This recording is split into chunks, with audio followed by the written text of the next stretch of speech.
Un bilancio sicuramente che va ancora ad rafforzare quello che è una dotazione patrimoniale molto importante, ma quindi permetterà ulteriormente di poter contribuire ad incrementare ancora gli affidamenti sul territorio. All'Arena di Conegliano l'assemblea dei soci di Banca Prealpi San Biagio, l'istituto di credito cooperativo che costituisce la prima banca del gruppo Cassa Centrale. In presenza 1600 soci che hanno approvato il bilancio 2025.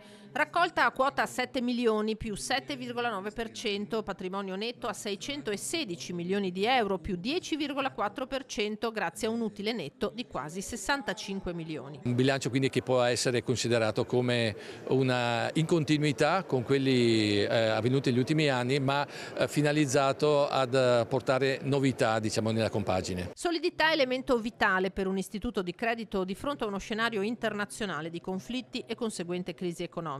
Quello che deve fare una banca come la nostra, che è fondamentale per un territorio, è rimanere sana, rimanere pronta ad intervenire laddove ci siano dei momenti difficili e soprattutto essere un punto di riferimento solido per le famiglie e per le imprese. L'Assemblea ha approvato il rinnovo degli organi sociali e presentato il progetto legato ai soci più giovani e smart, una app per gestire le proprie operazioni in via telematica.